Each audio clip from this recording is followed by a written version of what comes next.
BruCast is back, baby.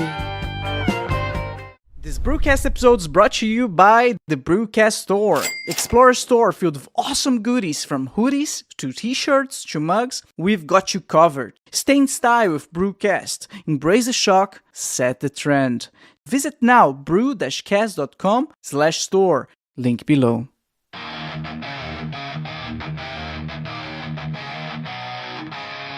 Back with the fire, can't you see the flames? From Deutschland steps comes the BruCast name. Voices like thunder breaking all the chains. Unleash the fury like a runaway train. Alright, hi everyone, welcome back to another BruCast episode. If it's your first time watching the show, make sure to like and subscribe. If you're listening to Spotify or Apple Podcasts, please rate the show 5 stars. This will ensure that the podcast recommends to even more people and allow me to keep doing what I love. BruCast also on Instagram, X, and TikTok, where I upload shorts with the highlights of the show. So follow now, BruCast on Instagram, X, and TikTok. Links in the description below.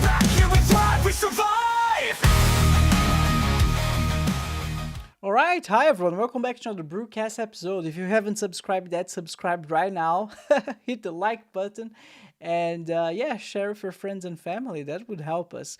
And comment, right? Because when you comment and subscribe, you automatically start participating in our giveaways. We're going to have another giveaway at the end of next month. It's going to be a surprise giveaway.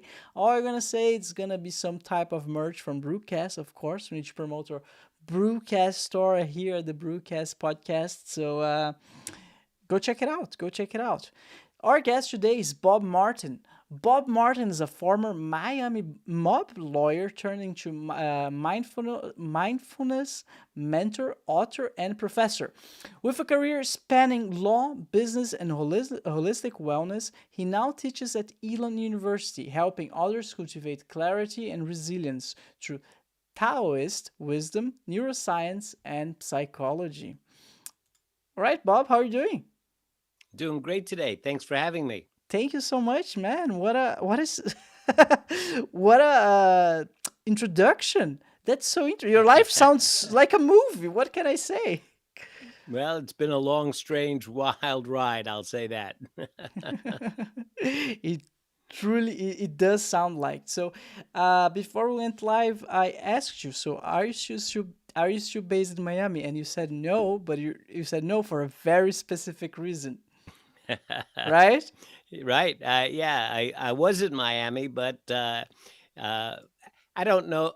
What I mentioned to you is that my mob clients chased me out of Miami. It wasn't so much of a being chased. It was kind of a mutual agreement. We came to a difference of opinions, and we decided mutually that it would be best if I left the city.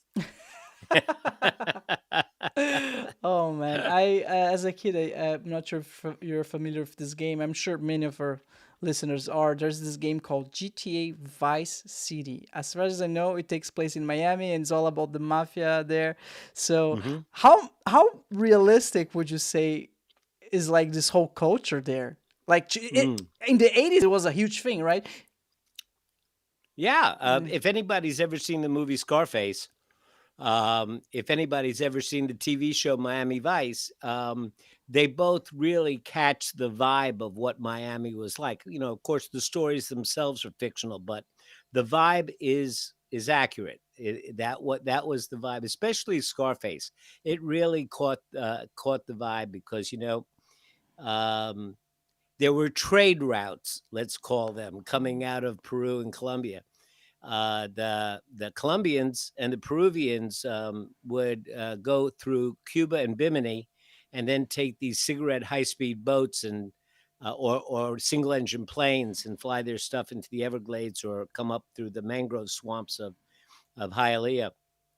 The Italians, on the other hand, they moved their stuff through Haiti and then up to New York on the docks. So they all got along pretty well as long as they didn't interfere with each other's trade routes. It's funny. And then all cocaine, right? All of it cocaine. A lot of cocaine, some marijuana, cocaine. Not much. Fentanyl and heroin wasn't big then, but cocaine. And then it was interesting. I remember the time when we first heard about something new that was coming in. It was called crack. Ooh, something new. At something new. Yeah, we're talking like 19, let me think. That would be 1977, 1979, 1982, 1983.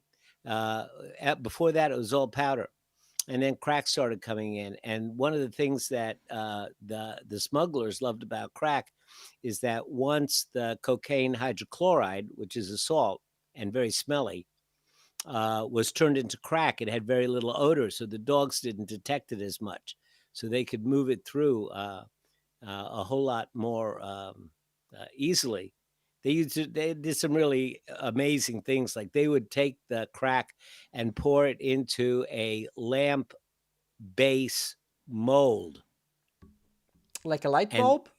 like no, like a lamp base, like the base of the lamp, Oh, okay. and it would look like a jar or something like that, but it would be all crack because it solidifies. It solidifies and turns into a hard substance.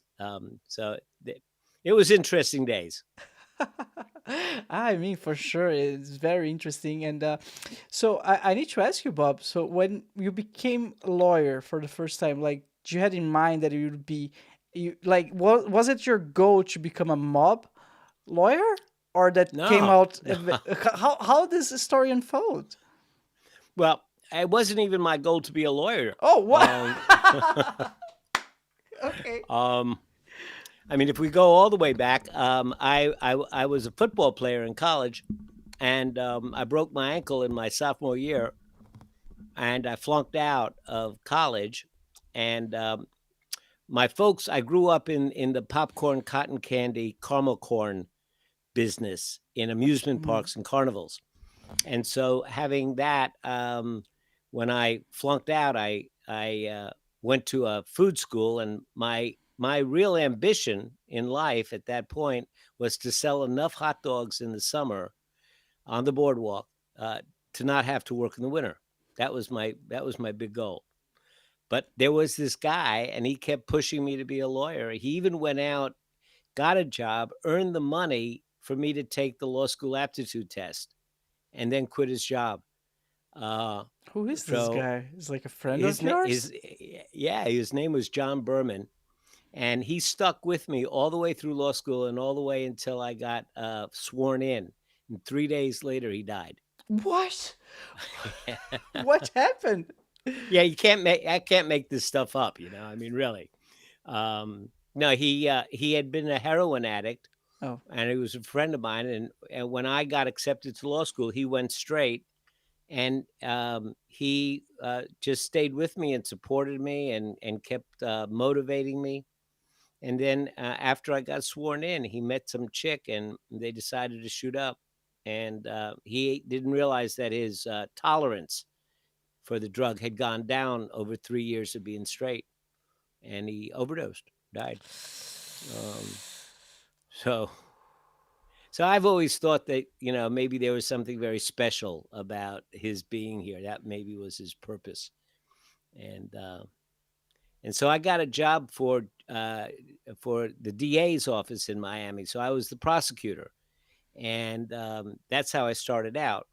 And I don't know if your audience is old enough to remember the name Janet Reno, but It's she not. was the attorney general when the Waco tragedy happened. There was a big firefight between the FBI and a nationalist militia, and a lot of the militia got killed, and some of their children got killed in that uh, shootout. And she was the attorney general then. Um, but anyway, she was the DA when I met her, and she hired me, and I rose up into the economic crimes division, and we went against the mob and hit them for like 70 million bucks on something called a racketeering charge, which is a civil case. We couldn't get to them criminally, but we could get their bank accounts. Ooh. You know. So I left the DA's office shortly after that, and within 2 weeks, one of the members of the Italian families, a guy named Johnny, walked right in my office, walked right up to my desk, sat down. We looked at each other across the desk. And I got to tell you, I was a little bit scared. I was a little bit, I knew who the guy was. And finally, he just looked at me and he says, you hit us for a lot of money. And you got to be good to do that. We want to send you some people. Oh my God. So that's how that happened. I thought this is like he recognized skill, He said this guy knows. They said this guy knows what he's doing. Better have him on our side, right? Better than Right. have him against us. Let's take some balls. That's amazing. So you mentioned that you could not take them out. I would say criminally, and why is that? Well, I mean, first of all, I was in the economic crimes, and so we had accountants and financial people. That's the division I was in. I mean, the big guys never really got arrested. It was always the mules, the middle management, the street dealers, the wholesalers, the people carrying the stuff.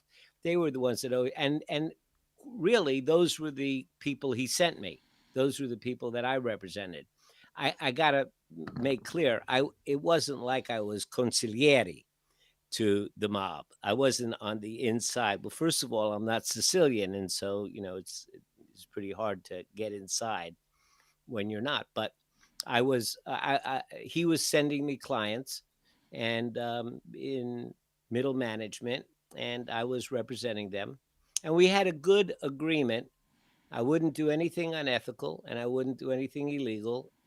And we talked about that. And I said, Johnny, look, it's in your best interest to have a lawyer whose word is golden in the courtroom, that they trust me. And if I misrepresent something one time, that reputation goes away. So if you want, good representation, you want to do right by the people that you send me, then that's how it's got to be. And he goes, I understand. And we shook on it. And he honored that for years until his son got arrested. Ooh. And then it was, Bob, you will do this and you will do that. And I said, no, I won't.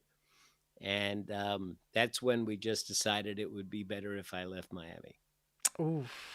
Could you go into details? Because this sounds juicy. So what kind of so let's see if I understood correctly. Before he would send you some middle people, maybe lower into the scale, and you defend them.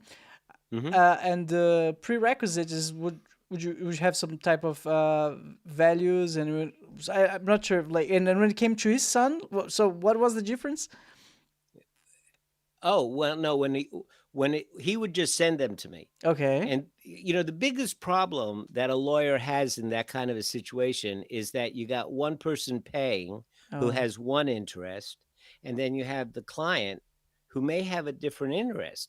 Like, what happens if I say to the client, the prosecutor comes to me and says, look, right now we're going to put your guy away for 15 years, but if he turns state evidence and he testifies against the higher ups, we'll cut it down to 1 year. Oh, okay. So now he's walking into my office and he would always have like $7,000-8,000 in cash. Never over 10, because at over 10 you have to report it to the feds, cash. So, but he and I would never know who sent him, allegedly, but I did. And Johnny and I had a conversation about this. And I said to him, Johnny, you got to understand, even if you're paying the money, if the client wants to flip, I'm obligated to do what the client wants, not what the payer wants. He's my client, not you. And Johnny said, you don't have to worry about that, Bob, because anybody that I send you will never want to flip. And it was true. Everybody came and the DA would make these offers, and I would go to the person and I would tell them, they're offering you 1 year. And the guy would say, no, I don't want to take it. I'll go for 15. What? That's crazy. Why would you want to go for 15? Because you don't want your family killed. Oh. Oh. how often this would happen? Like, because this is a very easy threat. Not for me, but I would imagine for the mob a very easy threat to do. If you don't do whatever we're telling you, just kill you, your family, your dog, Yeah, your yeah. mother-in-law. But how often would they actually go through with it, in your opinion? Oh, I mean, there are plenty of stories. I mean, if you there's a great story about in the Godfather. There's one guy who's in jail and he's doing his time, even though he flipped, and they go to see him.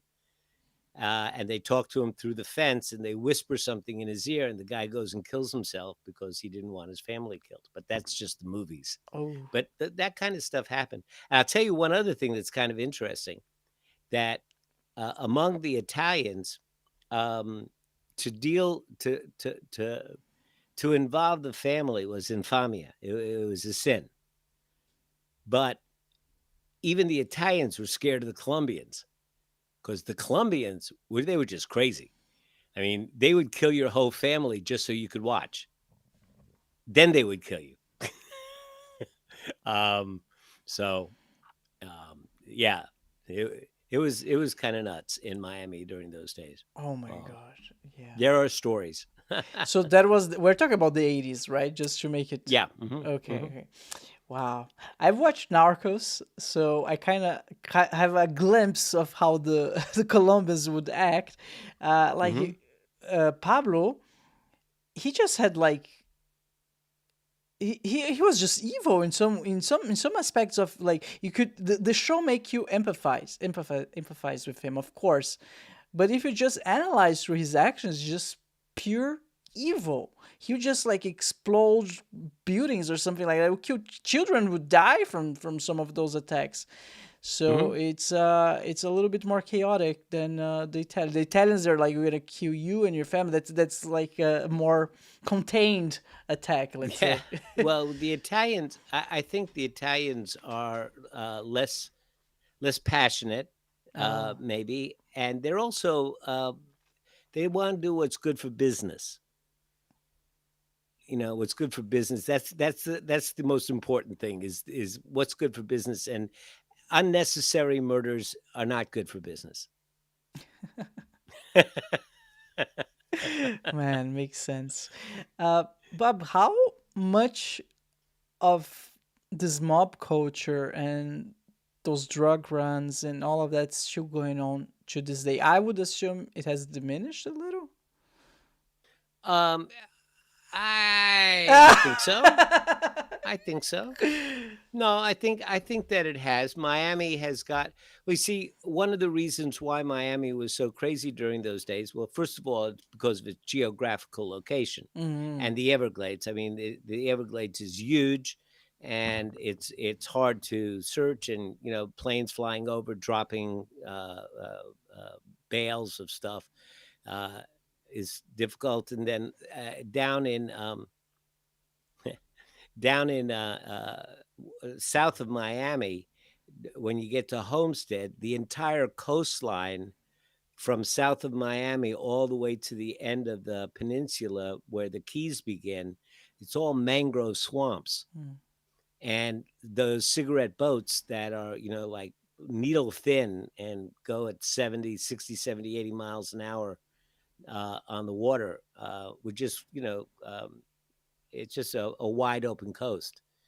Um, and so the geographical location. But the other reason that Miami was such a hot spot was because the banks were laundering all the money for these guys. The banks were making money hand over foot, and they were in it so deep with these guys. That's how we got to them. That's how we got the 70 million, was through the bank transactions. Um, so I that a lot of that has been cleaned up, and Miami has gotten much more diverse. There's now, but I haven't been there since 1990. I mean, I've been at my brother still lives there, and I go and visit him, but I've kind of lost touch with the vibe down there. Yeah, but come on, it's been so long. Do you really think they're still after you? I don't think so. No, no, What? they weren't after me when I left. I mean, we literally shook hands. What? That's amazing. Yeah, yeah. Well, what happened? See, I was in a pickle because a lawyer not only is bound by their ethics, but they're also ethically bound to report any other lawyer that they know is acting unethically. And Mm. so I was in a pickle because even if I said no to Johnny, he would get another lawyer who would do it. And I would see that it was happening and I would know that it was happening. And then I would be in a pickle with that. And so, and then there was other things that were going on in my life because, you know that I eventually, when I got to North Carolina, I was a very different human being. I didn't, I devoted myself to public service and taking care of people who couldn't afford a lawyer and making sure they got representation, being concerned about civil rights and diversity and advocating for what I guess Jesus would call the least of these. And that's because I had a transformation in Miami, even while I was working for these guys. I My life was going south personally, and I was seeing a therapist. Here's another amazing thing. When I found out that my therapist was a disciple and one of the top students of a Taoist master from the Shaolin Temple, the Kung Fu Temple, Mm. Shaolin, Kung Fu and Tai Chi and Kung Fu and Qigong and all those things. With the orange Um, suit and they're bald and everything. Yeah, yeah, yeah. Okay. Just like the TV show Kung Fu. That and he this master watching Ni um, was a 72nd generation master. His family had handed down this wisdom for 72 generations. And he was not only a master, he was a grandmaster. And this my therapist was his student, and he came to Miami often to lead a Taoist group. And for your folks who don't know what Taoism is, just think of it as a sister to Buddhism. Um, How different are they? huh? How How different? different? Yeah. Uh, Buddhism, i- it's kind. Buddhism is much more. I'm not going to say ritualistic. It's more. Well, both of them, along with Confucianism, all three of them have to do with the idea that there is pain in life and you can't avoid the pain in life. It's what you do with the pain that can cause you to suffer. Mm. Like if I have a headache, it's painful. But if I start thinking, oh, why do I have a headache? And it's not fair that I have a headache. And it's just not right that I have a headache and nobody else has a headache. And I'm the only one that has that. That's suffering. Mm-hmm. And it makes the headache worse and it makes your life unhappy. Whereas, if you could say to yourself, I have a headache, that's painful. This is what pain is. Yeah, I'm not the only one that has these headaches. And just like everything else, there'll come a time when I don't have a headache. And if you can deal with it that way, you deal with it in a way that lessens the headache and gives you a happier life. And the way that Buddhism goes about it is different from Taoism. Taoism is much more go with the flow. Mm-hmm. But you have to understand the flow. Ooh. Now it's getting interesting. I know a quote from Bruce Lee: "Become the water, my friend." Is that Become the water. Yes. has Like anything to do one of with yes, yes, it? yes, it does. Because water is the greatest symbol of Taoism. Because water can be poured into any container and it will take the shape of the container, but it won't lose its own personality. So Hmm. it can adapt to anything that it's in without losing its qualities, its own quality. And if it comes up against an obstacle, it doesn't contend with it, it doesn't fight with it, it'll just go around it. Or if it can't go around it, it'll seep under it. Or if it can't seep under it, it will build up and flow over it, but it doesn't fight with it. And also water always takes the lowest position, because the lowest position is the foundation for building. So there's all kinds of stuff about water that is the Taoist way of living. But when you think about going with the flow, most people think, well, you're going down a nice river and la-di-da-di-da, life is but a dream, take your hands off the wheel. But what happens when you get to white water? So you get wet. Yeah. What happened? You have to pay more attention, right? Mm-hmm. If there's you know what I mean? If you're floating down a sweet river, you can relax. But if you come to white water, then the flow becomes challenging, and you have to pay attention to it so that you don't go over. Oh. If a waterfall is coming, you have to run aground and pick the canoe up. If there's a heavy thunderstorm, you'll act one way. If it's a light drizzle, you'll act another way.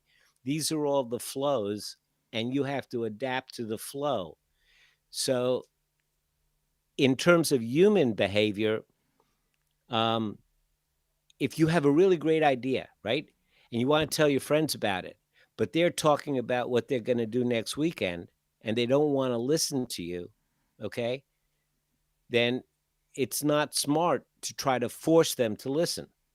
What's smart is to shut up, be quiet, think about what you want to tell them, make it, polish it, get it all ready. And then when they turn and they say, hey, Bob, what was that you wanted to say? You're ready. If you're out in the water and you want to swim to shore, you don't just swim to shore, you look at the tide. When the tide's going towards the shore, you swim like hell. When it's going against you, you just hold your spot. Don't waste your energy. Swim hard, wait. Swim hard, wait. That way, you're being the most effective, the most efficient, using the least energy and having the best result. That's adaptability and preparation, would you say? Preparation in that you have already thought about the different kinds of flows that are out there, and you've already thought about how to adapt to them effectively. Yeah, that's very. Go ahead. Yeah, that's where the training comes in Taoism. That's very different from just jumping on a canoe and flowing down the river and the path takes you. It's very, very different from that. Yeah. Yeah. So that's Taoism. And so you're about to say something like their learnings. How like one of the learnings would be like how to apply those teachings in a social setting. I would guess you gave. Oh, yeah.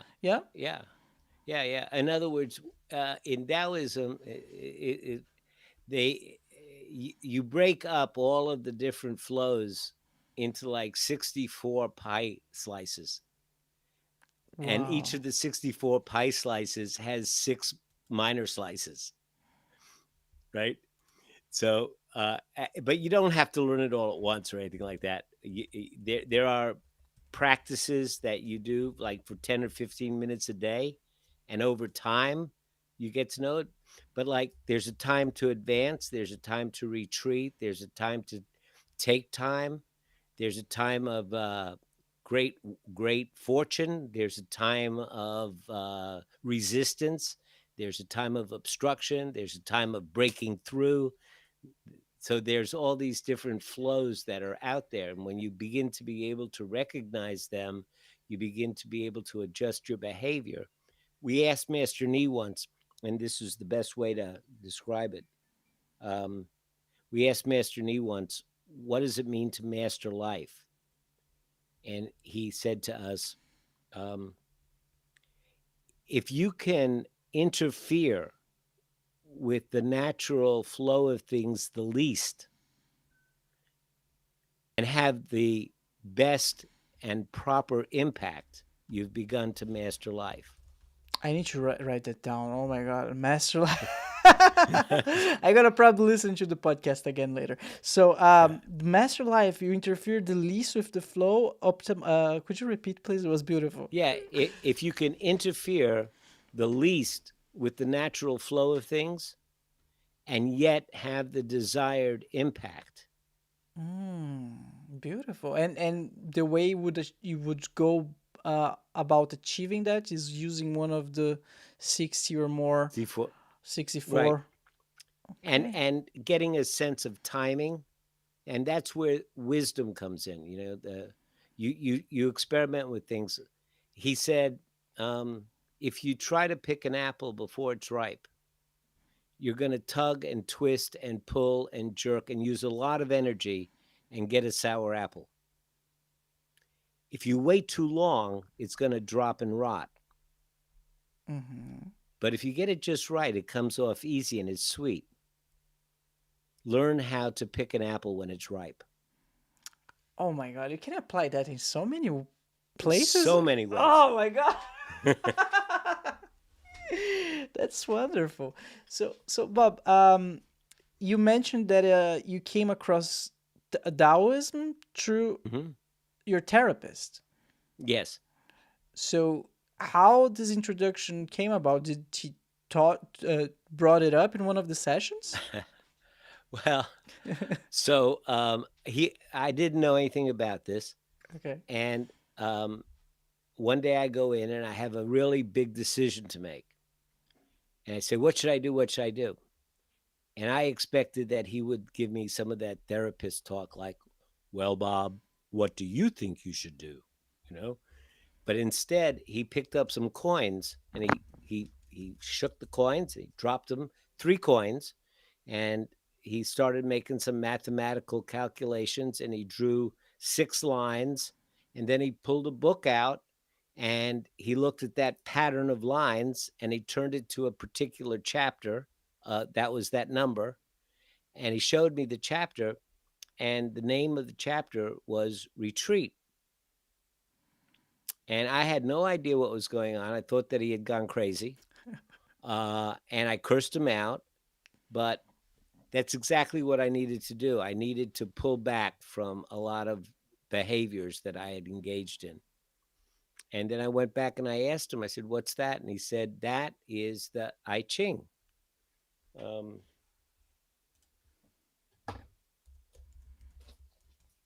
Yeah, that's the I-Ching. It's a practice that teaches you these 64 different ways. Retreat was one of them. It's not an oracle. It's not a fortune-telling device like tarot cards or anything like that. It's just a book that's full of wisdom. Let me tell you something here. Let me explain something. So this symbol, right? That's the Yin-Yang. The Yin-Yang, right? Yes. So what most people don't know about this is that the dark side here is yin, and this is yang. But you see, inside of yang, there's a dot of yin. Yes. And inside of yin, there's a dot of yang, right?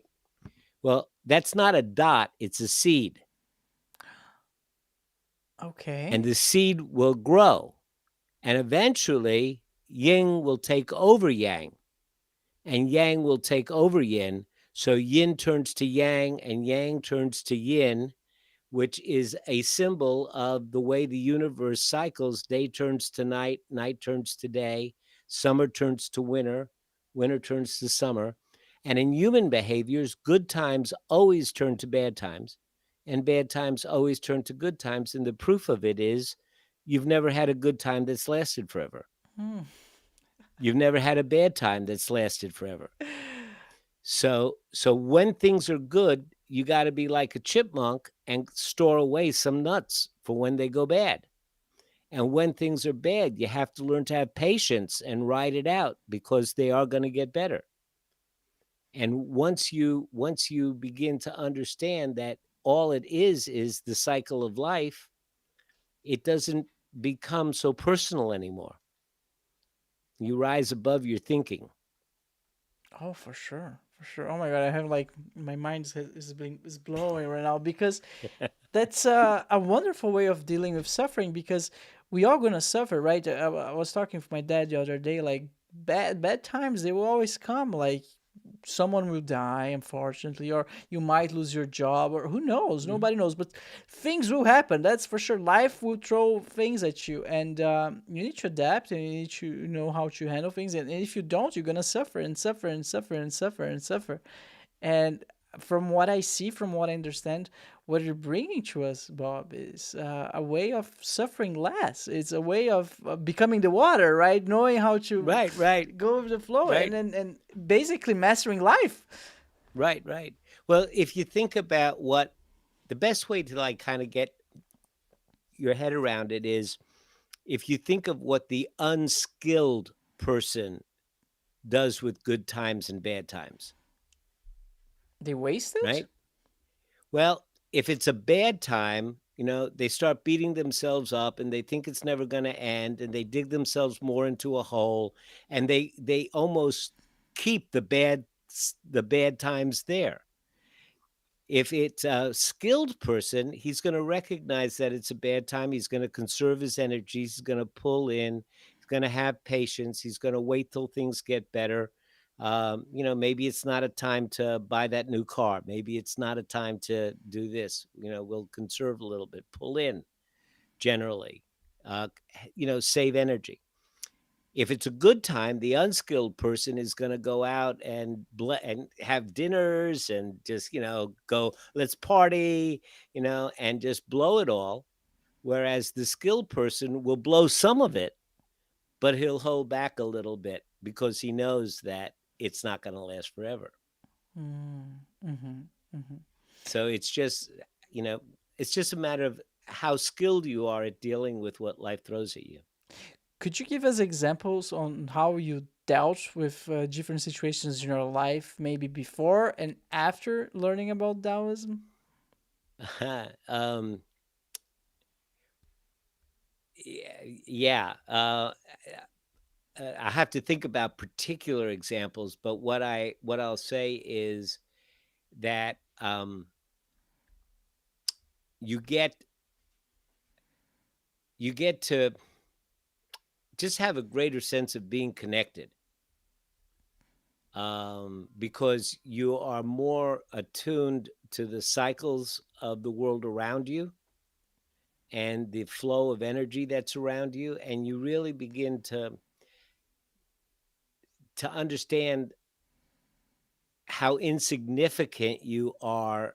And that's not a bad thing.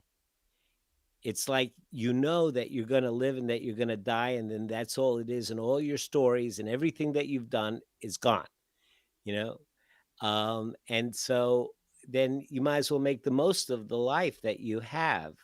And um, I I'm 75 years old, and so there are a lot fewer days in front of me than there are behind me.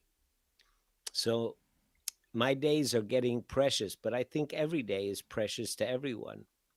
And every day when it comes up, you trade a day of your life for that day. And the only thing that's going to be left in it, as far as you're concerned, is whatever you leave in it. So, if you leave footprints of anger and frustration and the like, then that's what you've left. If you leave footprints of peace and caring and compassion, and then your life becomes that. You become what you pay attention to. You become what you pay attention to. So, for those who spend their whole life paying attention to politics, what do they become? Resentful? I don't know what I'm going with this. But, Yeah. Well, you look at our president. Okay, mm-hmm. I'm not going to make judgment on what he's doing, but does anybody really think this guy is a happy man? Oh, um, that's a tricky question. I don't even think I mean, he he never has knows. enough. He never has enough. He always has to have more, more, more, Mm-hmm. more. He's never satisfied. He's got to do this. He's got to always prove himself. He's just He's just not a happy guy. I mean, think of all the people that you would say are greedy or are mean or not compassionate, or these aren't happy people. But I would say everyone who is like that has a big ego, right? From what I understand, ego. You probably know more than I do. Like ego always plays a huge role on the happiness or how much people want to achieve in their life. Like sometimes people achieve great things, but just because they want to feed their ego. I don't know if that's Hmm. the case with the president, but like it's probably the trait of many of those people who are never satisfied. They always need more and more and more and more. And yeah.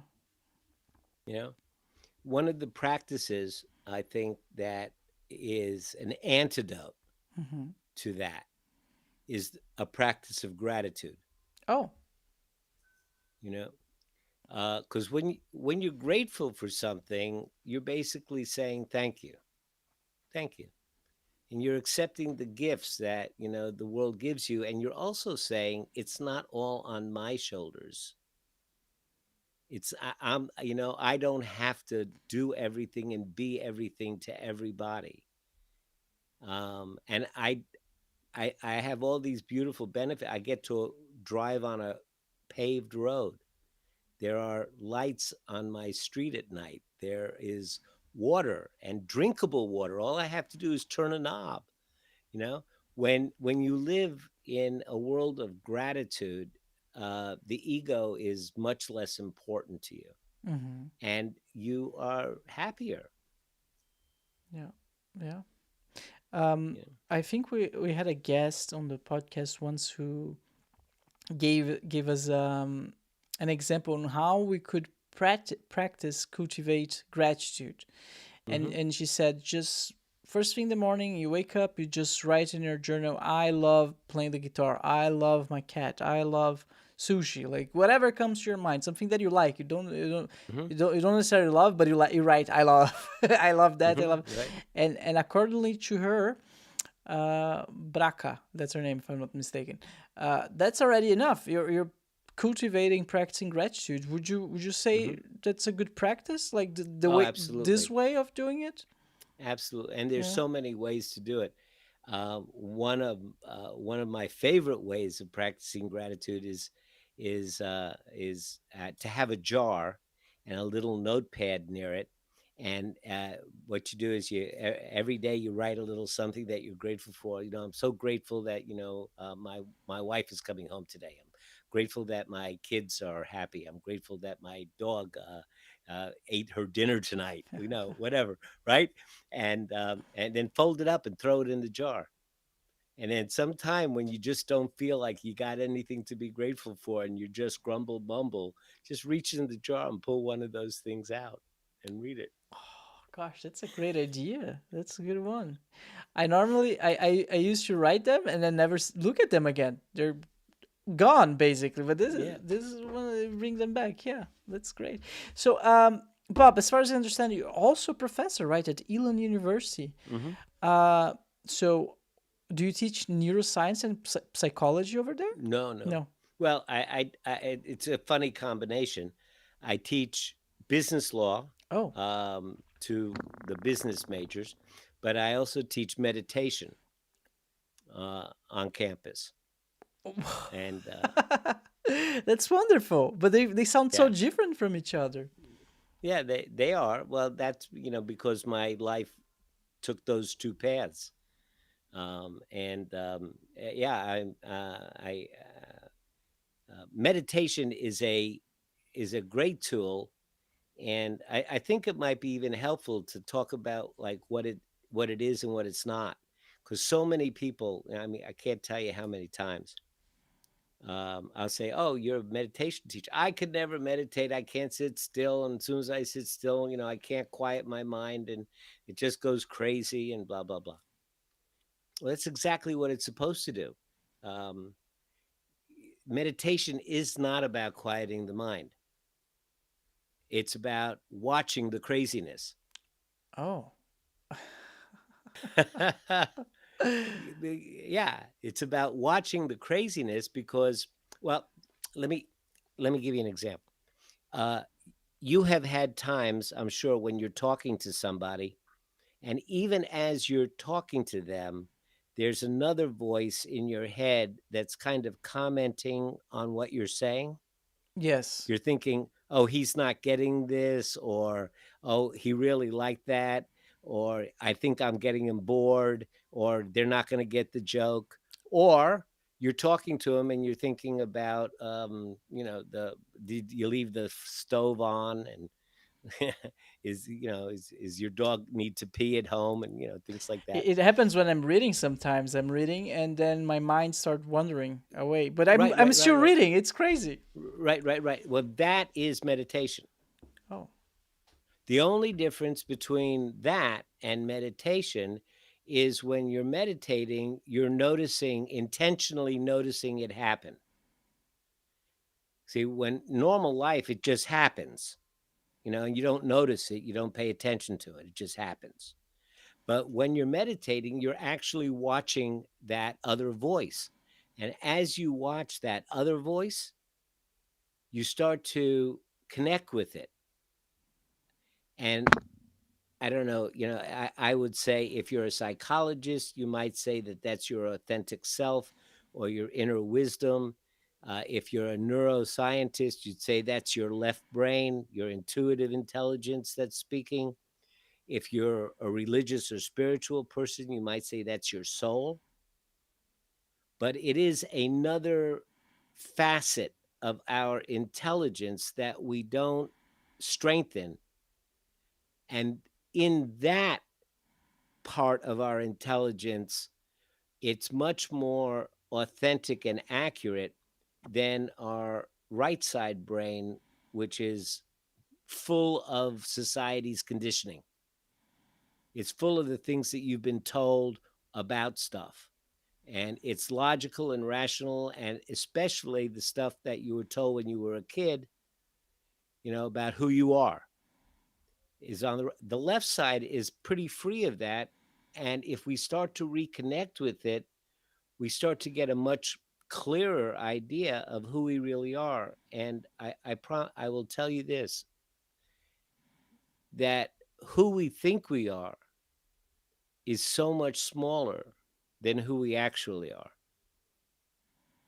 The If we could combine our right and left side intelligences, we would find that life is extremely easy because our thinking would be so much more powerful.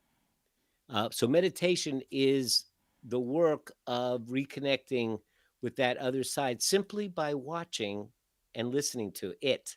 And even as the other side is going crazy, you start paying attention to this. And we've all experienced it. So we all know what it is, you know, and, um, and it doesn't take forever, and you don't have to sit in a funny position. You don't have to buy anything, and 10 minutes a day for a couple of weeks and you'll get it.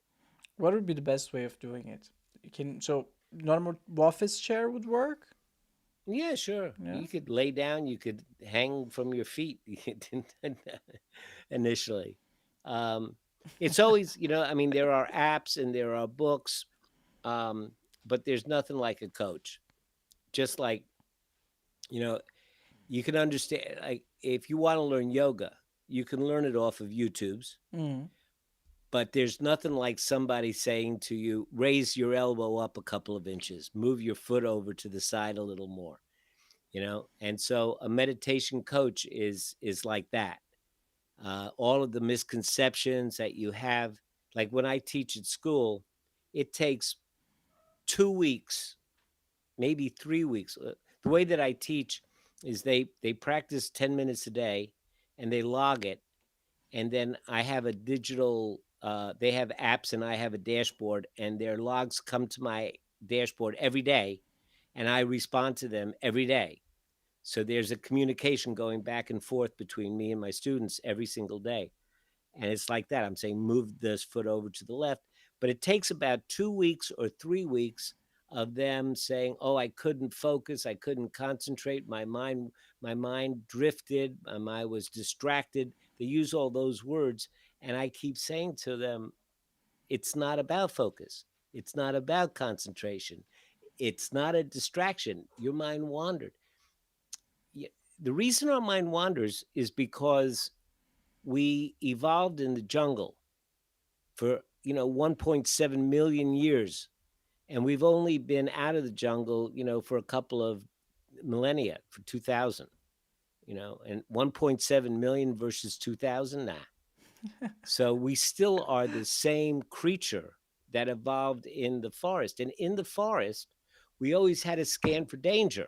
And that's why our mind wanders. The danger in the forest meant a tiger or a snake. Today, danger means a deadline. Yeah. It means an appointment. It means picking the kids up at school. It means not having enough money to pay the bills. It means all these tiny little things that we perceive as danger. And so our mind is scanning, looking for it all the time. And it's just an evolutionary function that doesn't fit the environment that we live in. Did you just describe anxiety? What we call stress and we call anxiety is the perception of danger. Let's not sugarcoat it. That's what it is. Because the same internal reaction, cortisol drops in your body, adrenaline comes up, blood pressure goes up, all of those things, just like a snake was rearing up to bite us. It's the exact same physical response. But we can't focus on it because it's death by 100 cuts. Just take a pill, everything's fine. Yeah, just take a pill, everything's fine. Yeah. No, I'm being sarcastic, of course, because then you become dependable on this thing that you need to spend money on when your brain theoretically can fix whatever's going on, like, right? It can bring you peace you can bring peace to yourself all by yourself with practice. So right. yeah. And I know, like, I know people like they not only struggle with anxiety and stress, but they also have ADHD. It's like so common nowadays. I think basically 90% of the people that I know probably has ADHD because we have like screens and cell phones and video games and all of this technology. We are all connected all the time, and we have those devices that are basically designed to grab our attention 24/7. Like, at least for me, this is a huge source of stress. I turn off the sound. I try to turn off the internet when I go to bed, but it's hard because sometimes I forget. But I would say that must trigger some of those pathways in our brains that that used to be triggered in the jungle, right? And what a better way than meditation to help calm down and wind down. Yeah, it must help. I tried for a while, Bob. I must admit, I tried meditation for a while, and I gotta tell you, it's hard. At least for me, that's my personal experience, right? It's hard. I'm gonna say it's hard because I don't think that you probably had this idea of meditation that it was about quieting your mind, and you found that you couldn't. It was hard to do that. So the way that It's not about quieting your mind. it's not about quieting your mind. So the way that I heard you should do it, but I'm probably doing it wrong. Is like whenever there's something a thought, there's something comes up, you should note it down. Like, oh, is this a thought or a feeling? Okay, it's a thought. It's good or bad. It's bad. Way too complicated. Yeah, way too complicated. exactly. I was going nuts. So let me tell you what the instructions would be. What would sound like. Okay. So if I was going to give somebody the instructions or guide them in a meditation, it would sound something like this. Okay, so the first thing you do is take a couple of deep breaths, and then notice whatever physical sensations you might have. Like, do you feel your butt against the chair? Do you feel your clothes against your body? Okay, so you can't feel anything except in this present moment. And so when we ground ourselves in our physical feelings, we are coming back to this moment. We're in this present moment.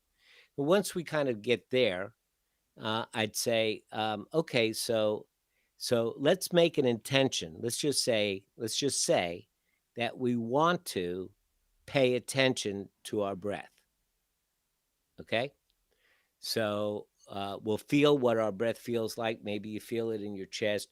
It rises and falls. You feel some coolness around your nostrils. Wherever it is, we just say that we're going to pay attention to that feeling. Then within about 3.6 seconds, your brain's going to go nuts. Mm-hmm. You're going to start thinking about this and that and the other thing. But because you said, I'm going to pay attention to my breathing, eventually what'll happen is your mind will go, hey, psst, you're not paying attention to your breathing. Yeah. And when that happens, you'll have a whole flood of judgments will come into your mind. But when those judgments finally say everything that they got to say, then you can always say to yourself, well, let me go back to my breath and start over. Let me begin again. And then within 6 seconds, your mind's going to go off again. And then, psst, hey, you're not paying attention to your breath. Oh, yeah. So come back and begin again. Psst, and begin again. See, it's not that your mind wandered that is where the healing occurs. Where the healing occurs is coming back and beginning again. That's where the healing happens, because by coming back and beginning again, what you're saying to yourself is, I can fail and begin again. It's okay. I can fail and begin again. It's okay.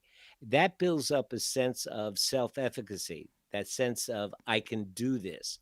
I can get thrown off the saddle and I can get back up on the saddle. And by repeating that over and over, you start to build up neural pathways of self-confidence. And it is the self-confidence that you build up by beginning again, by failing and beginning again, failing and beginning again, failing and beginning again. It's the neural pathways that you build up by going through that and repeating it that gives you the tolerance to deal with the discomforts of life. See, if you have discomfort and you can't deal with it, it's really bad. You don't grow. But if you can deal with it, Mm. if you can tolerate it, you become stronger and stronger. And by comparison, the feeling of discomfort is less and less bothersome. So life will throw the pain at you, but you've got a big tolerance for the pain. So who cares?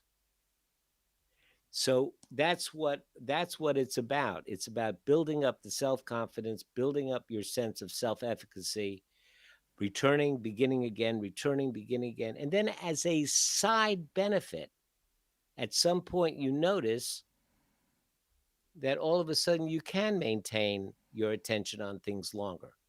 And when you lose your attention, you can come back to your attention much quicker.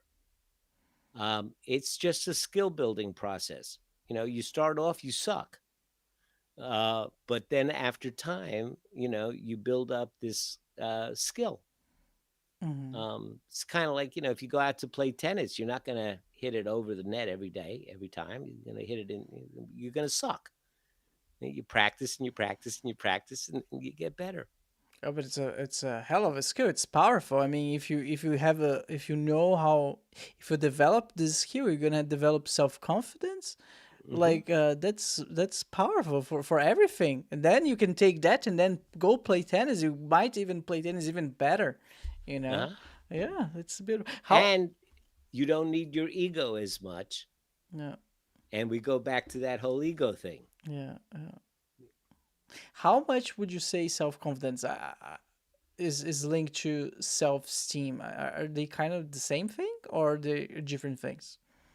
Um, they think they're different. I think self-esteem is a comparative sense. I am always comparing myself to others. Like, you know, if everybody in this class got an A or a B and I got a C, where is my self esteem going to be? If I got a B and everybody else got a C or a D, where is my self esteem going to be? So it's always subject to kind of outside influences. But self efficacy, which is like what I would call confidence, is that feeling of, hey, I can do this. And that's internal. That's something that's generated inside. I remember my boy, after his, get this, after his third freshman year of college, Mm-hmm. his third freshman year of college. Oh. Wow. Oh my God. So after his third freshman year of college, he went and found a program to get a master's in social work that was a 5-year bachelor master's program. And he went, and I took him to the school, and he went in and he talked to the dean, and he came out and he looked around at the campus, and he literally said, I can do this.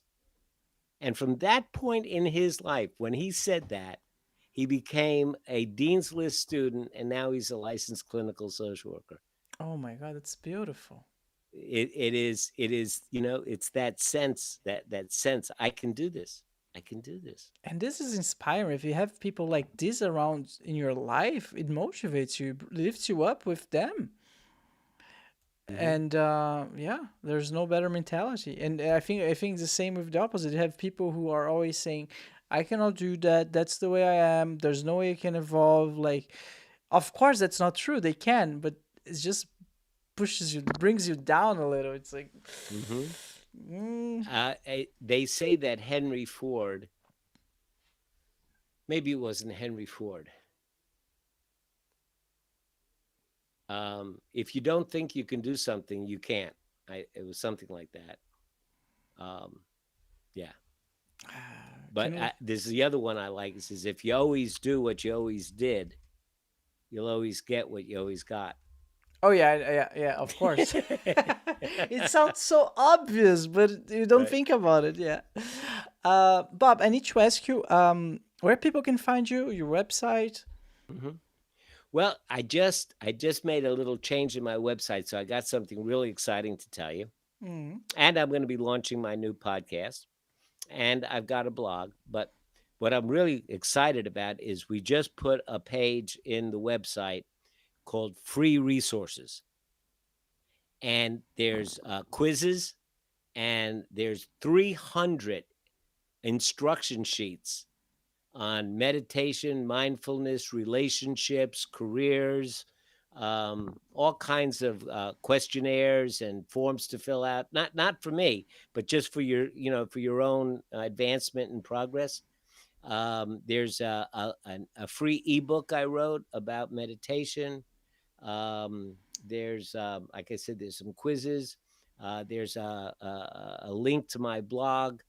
I also have every first Tuesday of the month, I have a Zoom meetup. Anybody can drop in, ask questions about meditation, happiness, anything like that. So we're real excited about that. There's a lot of free stuff. And there's really, and when I say free, I really mean free. No obligations, nothing else. And they can find it all at awiseandhappylife.com. Beautiful. We're gonna make sure to leave the link on the description below. And yeah, thank you so much, man. It was a pleasure. Oh, it was great. It was a lot of fun. It was. All right, everyone. Again, thank you so much for tuning in. Subscribe, like the video, and share with everyone, your family, your friends, your dog. I don't know. Just share away. All right. See you next time, everyone. Take care. Thank you so much for hanging out with us today. If it's your first time watching the show, make sure to like and subscribe. If you're listening on Spotify or Apple Podcasts, please rank the show 5 stars. This will ensure that the podcast is recommended to even more people and allow me to keep doing what I love. Check out now the BruCast store, Explore store, filled with awesome goodies from hoodies to t-shirts to mugs. We've got you covered. Stay in style with BruCast. Embrace the shock, set the trend. Buy now at brew-cast.com/store. Again, that's brew-cast.com/store. Link on the description below. Be a BruCast model and get free stuff. We'd love to see how you and your loved ones enjoy BruCast. Snap a picture of yourself, your family, your friends, or even your pets wearing BruCast merch, or watching an episode of the show and send it to us and become part of BruCast. We will feature you and your pictures at the end of every episode, just like the ones you're seeing on screen right now.